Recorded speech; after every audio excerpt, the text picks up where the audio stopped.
All right, in this lecture today, I'm going to talk about two different topics. We'll talk about C4 photosynthesis, and then we'll talk about chlorophyll fluorescence. So let's start with C4 photosynthesis. Just to provide a little background information and clarification on things, there are three main types of photosynthesis that plants utilize. And by types, or I might refer to it as a pathway, what I'm talking about is differences in the biochemical reactions and the order of those reactions among these different plants. So C3 plants, what we've been talking about so far is about the photosynthetic pathway and the reactions. It's all been based on C3 photosynthesis. And around 90% of plants utilize C3 photosynthesis.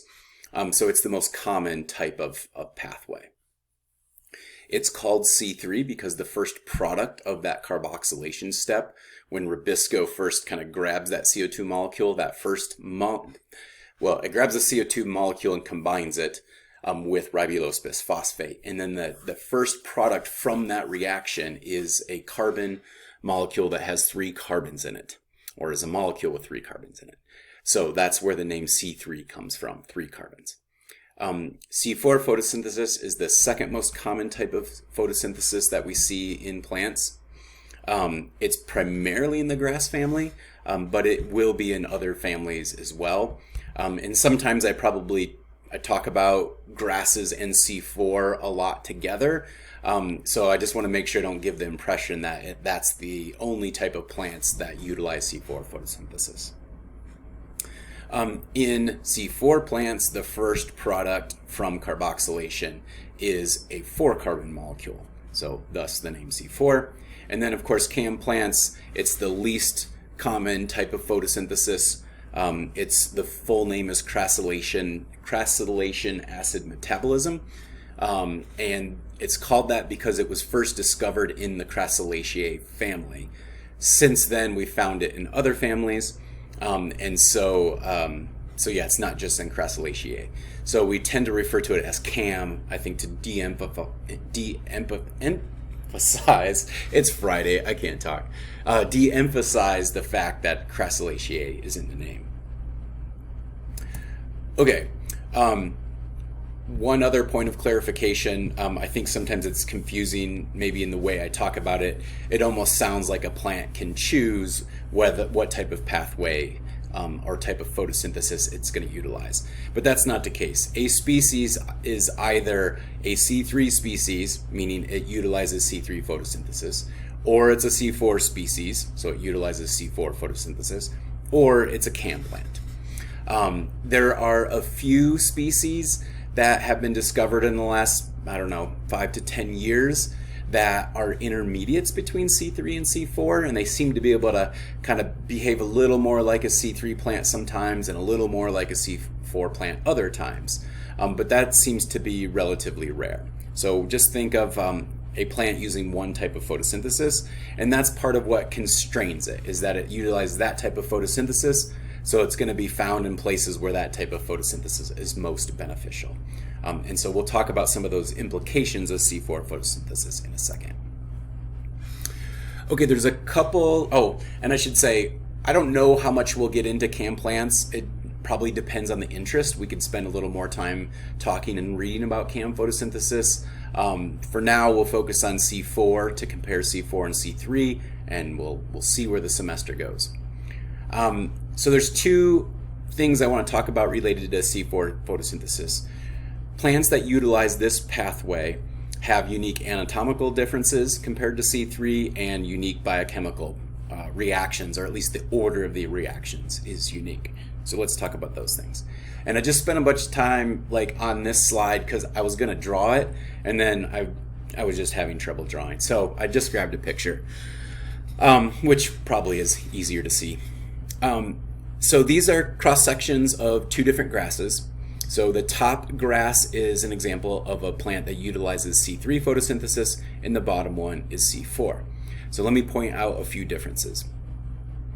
Or let's just orient ourselves first. So in here, we know we have the mesophyll, so the MC stands for mesophyll cells, and then this structure here is the bundle sheath, And so these cells surrounding the bundle sheath are the bundle sheath cells.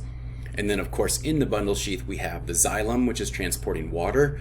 And then we have the phloem cells that are moving carbon and other things to different parts of the plant. We see that the bundle sheath cells are fairly white and clear in this upper image, and that the mesophyll cells are much darker green, so the green is more intense there. So that green comes from the chloroplasts, of course. And so this tells us that the chloroplasts are distributed throughout the mesophyll. They're concentrated. We know they're going to be concentrated in this palisade layer. Palisade layers aren't very clear in grasses, and that's why we don't see that layer quite as clearly here as we would in other species or functional groups. But we have chloroplasts out here, and we know that the rubisco is in those chloroplasts, right? Okay, let's contrast C4 and then talk about what that means a little bit, I guess. So down here's the C4 plant. The first thing you'll notice is that the bundle sheath cells are also green, and actually darker green than the mesophyll cells. And that's because the chloroplasts are concentrated inside the bundle sheath cells in a C4 plant. Also, because that's where the chloroplasts are housed, the bundle sheath cells in a C4 plant tend to be much larger than in the C3 plant. So this bundle sheath actually has decent sized cells in this C3 plant, but then you look at this one over here and there's a lot more smaller cells, and this would be more typical of bundle sheath cells in a C3 plant. Whereas you look at all of these bundle sheaths on this image, the lower image, you can see that those bundle sheath cells in general are much bigger surrounding that bundle sheath. So enlarged cells, and those enlarged cells are housing rubisco, or I guess it's housing chloroplasts, which are then housing the rubisco. And there's some chloroplast and rubisco out here in the mesophyll, but it's much more concentrated in there.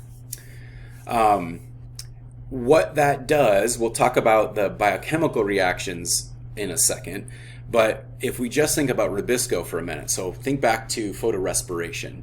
And rubisco can react with CO2 and oxygen. And we know that reaction with oxygen is kind of a bad thing because plants are losing carbon when rubisco reacts with oxygen. In a C3 plant, as CO2 diffuses into the leaf, and so when those stomates are open, CO2 is diffusing in, but oxygen is also getting in. And so the fact that the rubisco and chloroplasts are out here in the mesophyll, they have the rubisco and the chloroplast in that case are going to be kind of flooded and surrounded with both CO2 and oxygen, because all of these cells allow relatively easy diffusion of molecules into those cells. So we know photorespiration is bad. Rubisco in a C3 plant has oxygen or access to quite a bit of oxygen, and so it's going to have lots of photorespiration going on. We talked about maybe about 20% of the time it might be reacting with oxygen instead of CO2. In a C4 plant, these bundle sheath cells are much more isolated from the air and the just all of the other cells in the mesophyll. So there's a bit of a barrier on the outside of those bundle sheath cells, so they tend to be suberized. That prevents diffusion of molecules into the bundle sheath cells. So by having the rubisco inside the bundle sheath cells, that isolates the rubisco from the oxygen that's diffusing into the leaf from the stomates. So that's a good thing. It isolates it from the oxygen. The problem is it also isolates it from the CO2. So these plants have to have a way of getting CO2 in and hopefully then excluding the oxygen. The other thing I'll point out here as we're looking at these images is that in a C4 plant, not only are the bundle sheath cells much larger, the density of vascular bundles, or the number of vascular bundles, is much greater.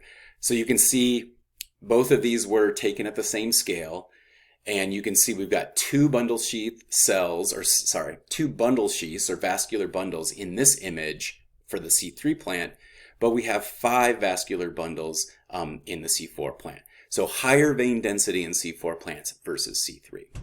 So we'll come back to that in a second. Okay, now let's talk about the biochemical differences. And remember I said that the rubisco is isolated in those bundle sheath cells, so it needs a way to get carbon so that it can actually photosynthesize. So this is a part of a picture from your book showing one subtype of C4 photosynthesis. And so I'll orient you to a couple things and we'll talk through this. But here in this left-hand yellow rectangle, this is representing a mesophyll cell. So this is those cells outside the vascular bundle. And then this section here is representing a bundle sheath cell. And then out here in the gray is the air spaces in the mesophyll.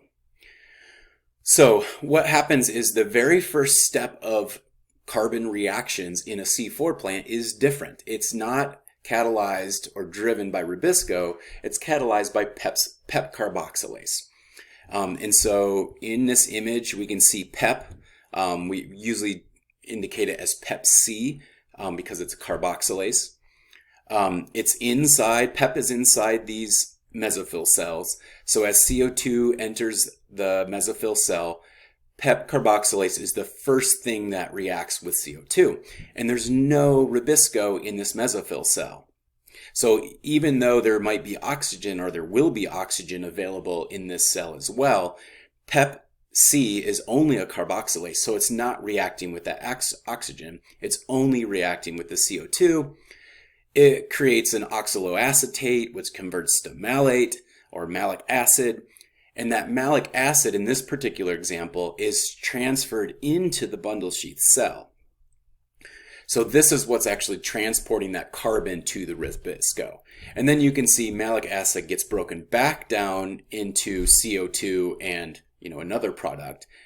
Then rubisco, which is in the bundle sheath cell, can take up that CO2, and then the rest of the Calvin cycle, or that is the Calvin cycle actually, but the rest of those carbon reactions can take place just like it would in the C3 plant. So it's really just this first step in getting the carbon into the bundle sheath cells where rubisco is that differs between a C3 and a C4. And I've already kind of highlighted this, but recall PEP, it's PEP C, not PEP CO, right? So rubisco has got a C and an O, meaning it reacts with CO2 or carboxylates and oxygenates. PEP C doesn't have that O, so it's not oxygenating. And this is that we've got the barrier on the outside of the bundle sheath cells not allowing CO2 and oxygen to get in. So PEP C is like our filter. It filters out the oxygen and is only putting CO2 into the bundle sheath cell. And then I probably talked through mainly these bullet points too, but you can see the Calvin cycle then is housed within the bundle sheath cells. And since rubisco is isolated in those bundle sheath cells, it doesn't have access to the oxygen. So what that means for a C4 plant is that photorespiration is greatly reduced. There's going to be some oxygen that diffuses into the bundle sheath cells. That barrier on the outside of those cells isn't perfect, and it actually varies between species.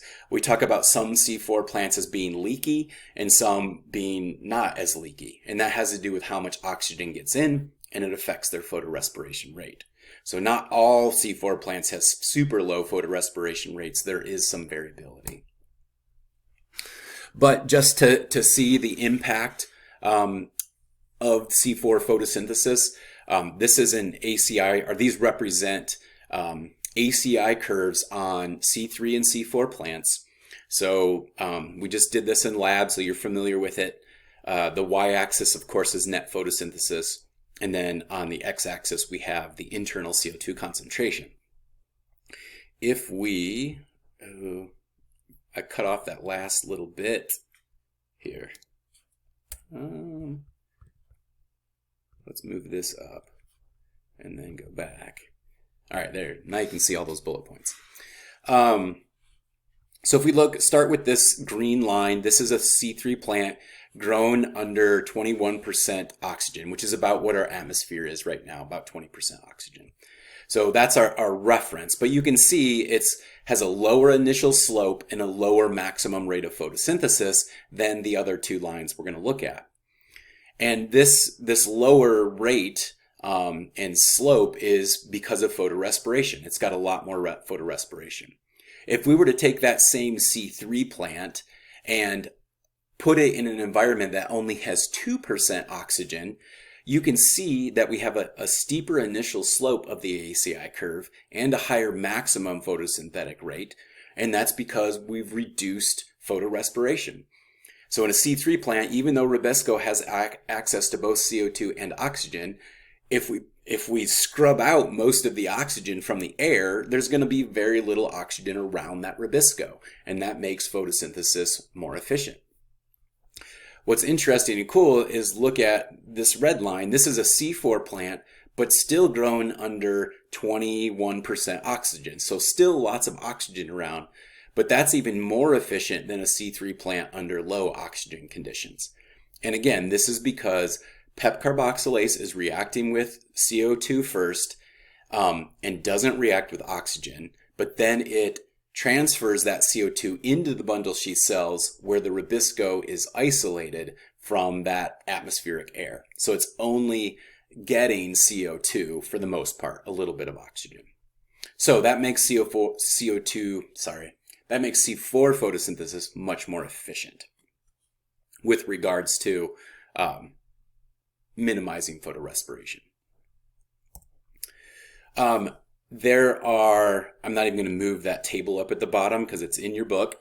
I don't want you to we're not going to memorize the differences biochemically in these three subtypes, but there are three subtypes of C4 photosynthesis. So they all have PEP carboxylase reacting with CO2 first and shuttling that into the bundle sheath cells. But the way it shuttles it in and the energy sources it uses differ between these three subtypes. And you can see in this table and in your book, it kind of describes some of the differences between them. So the decarboxylase is different between them. Where it occurs is also different between them. And what's transferred between the bundle sheath cell and the mesophyll cell also differs between them. So differences between them, there's some physiological implications of those different subtypes, but we won't talk about them because those physiological differences are relatively small compared to the difference between C3 and C4. And if you're interested in it, there's lots of good reading that you can do on that, and I can help point you in that direction. But one thing that this highlights is that C4 photosynthesis didn't evolve just once and kind of spread in the plant family, or in the plant kingdom, if you will. It's evolved multiple times. And the fact that we've got three subtypes kind of exemplifies this, because there's been different ways of kind of solving this problem, if you will, of minimizing photorespiration. So just a few implications of C4 photosynthesis and why we're really talking about it is because the Rubisco, I was going to draw a picture here again. All right, I'm going to attempt it. My drawing hasn't been working great, but okay, let's talk about stomatal conductance in regards to C4 photosynthesis. All right, draw a leaf again. And I'm just going to draw a couple Rubisco out here. And then I'm going to draw some carbons. These are supposed to be CO2 molecules. And then a bunch of oxygens. I should have done different colors, but I'm not that fancy. All right. So in a C3 plant, this is kind of the situation for Rubisco. It's going to react more readily with CO2, but it's also going to react with oxygen. Over time, okay, let's go back. So let's say, for an example, the plant is going to try to conserve water, right? And so it's going to close its stomates. Hold on, let me erase part of that. Let's go to the eraser.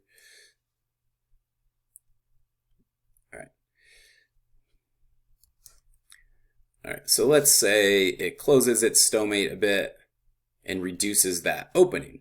So what's gonna happen is it's gonna reduce the rate that CO2 and oxygen can get in the leaf. But in that case, what happens is the rubisco starts reacting with all this CO2, right? So it's reacting with it more readily. And as it reacts with this CO2 and the supply is reduced, it's going to end up reacting with whatever's left over. So it's going to start reacting with the oxygen molecules. So for a C3 plant to conserve water and close its stomates, it's inevitably going to lead to more photorespiration because the supply of CO2 is reduced and can't supply enough to rubisco to maximize photosynthesis. In a C4 plant, because rubisco doesn't have access to oxygen, C4 plants can operate with much lower stomatal conductance, so they don't need to keep the supply of CO2 coming in as fast because PEP carboxylase is only going to react with CO2. So that allows plants, C4 plants, to operate with lower stomatal conductance, and that means they're conserving water. So just by the way they do photosynthesis, they're automatically more conservative with how much water they're going to use. So one of the implications of C4 photosynthesis is the stomatal conductance. So lower stomatal conductance. So conservative water use. And they tend to have smaller and fewer stomata. And so they don't have to allocate as much of their epidermal cells to having stomates because they don't need as many openings to flood the inside of their leaves with fresh CO2. As I mentioned, C4 plants do have higher vein density, so there's some additional construction costs associated with C4 photosynthesis. Building those vascular bundles is fairly costly. And then the other thing to point out, and hopefully I pointed this out in the last video on photosynthesis, but the rate of photorespiration is really sensitive to temperature. And so as the shape of rubisco changes as it warms up, it starts to react more and more frequently with oxygen. So here's just a few different species. And on this axis, we have, here's photorespiration rate on the y-axis, and then here's leaf temperature on the x-axis.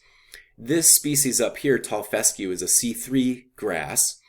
And you can see the photorespiration rates are much higher than all of these species, which are all C4 grasses. So, and we know that's because rubisco doesn't have access to oxygen in a C4 plant like it does in a C3 plant. So we just have higher photorespiration rates. But you can see for all of the species, it's not as clear down here, but there's an exponential increase in photorespiration rates with temperature. So plants are really sensitive to temperature with regards to photorespiration. But because the C4 plants can reduce photorespiration so much that exponential increase doesn't have a huge impact on their overall photosynthetic rates.